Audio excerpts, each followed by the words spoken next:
در این ویدیو به معرفی و بررسی یه ابزار جدید در تریدینگ ویو خواهیم پرداخت که به معامله‌گران در شناسایی روندهای غالب و ارزیابی قدرت اون کمک کرده. همچنین برای تشخیص نواحی خنثی و زمانی که بازار به حالت رنج در اومده بسیار مناسب هست. بنابراین پیشنهاد میکنم این ویدیو رو از دست ندین و تا انتها با بنده همراه باشید.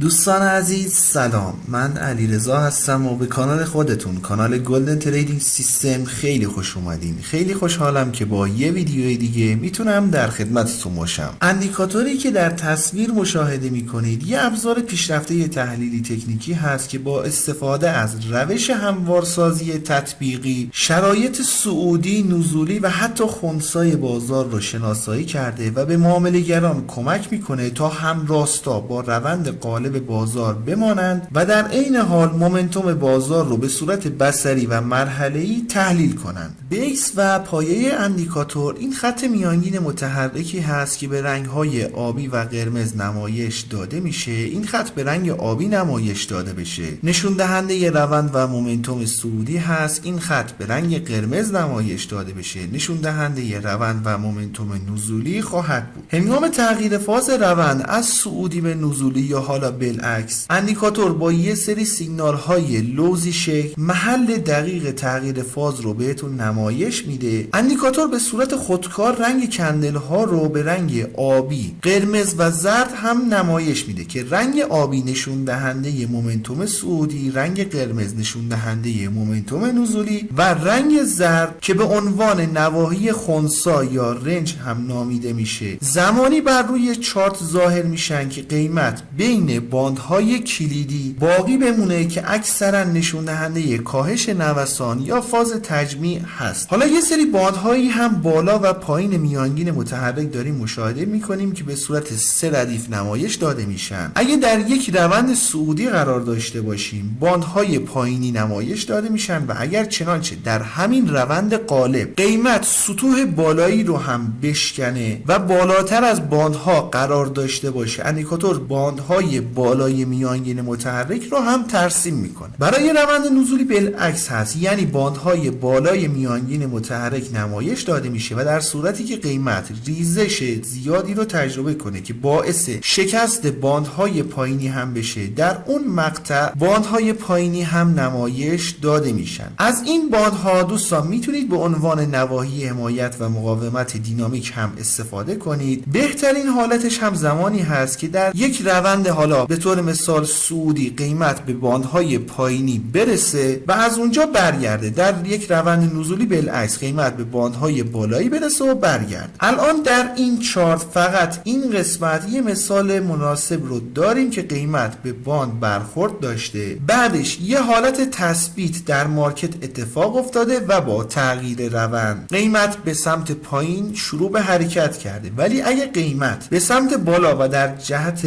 قبلی شروع به حرکت میکرد و کندل ها به رنگ آبی نمایش داده میشدن، اون موقع میتونستیم بگیم انتظار حرکت قیمت به سمت بالا و در جهت روند غالب قبلی بودیم. همچنین با توجه به محل قرارگیری قیمت در بین باندها، اندیکاتور با یه سری اعداد 1، 2 و 3 مومنتوم بازار رو هم شناسایی میکنه. این کار هم به صورت لحظه‌ای توسط یه داشبورد در سمت راست بالای چارت هم انجام میشه که میتونید قدرت روند فعلی بازار رو هم در لحظه ارزیابی کنید. اگر هر دوی این اعداد عدد 0 رو نمایش بدن، نشون دهنده اینه که بازار در یک وضعیت خنثی یا تجمیعی قرار داره. پتانسیل های اندیکاتور دوستان بسیار بالا هست و قطعا زمانی میتونید بهترین نتایج رو باهاش کسب کنید که در کنار سایر ابزارهای تحلیلی تکنیکی ازش استفاده بشه و به تنهایی نمیتونه نتیجه مطلوبی رو به همراه داشته باشه. برای انداختن اندیکاتور روی چارت باید وارد سربرگ ایندیکیتورز بشیم. در تب سرچ بار عبارت ترند کلاسیفایر رو وارد کنیم. این اندیکاتور هست که توسط چارت پرایم طراحی شده. بسیار خوب، اجازه بدین گریز کوتاهی هم به قسمت تنظیمات اندیکاتور داشته باشیم. تنها پارامتر مهم در قسمت تنظیمات اندیکاتور همین گزینه لنگ لنگت هست که پریود میانگین متحرک رو مشخص میکنید. اگه میخواین روند و مومنتوم رو اندیکاتور براتون در دراز مدت شناسایی کنه، بایستی این گزینه رو عدد بالاتری قرار بدین.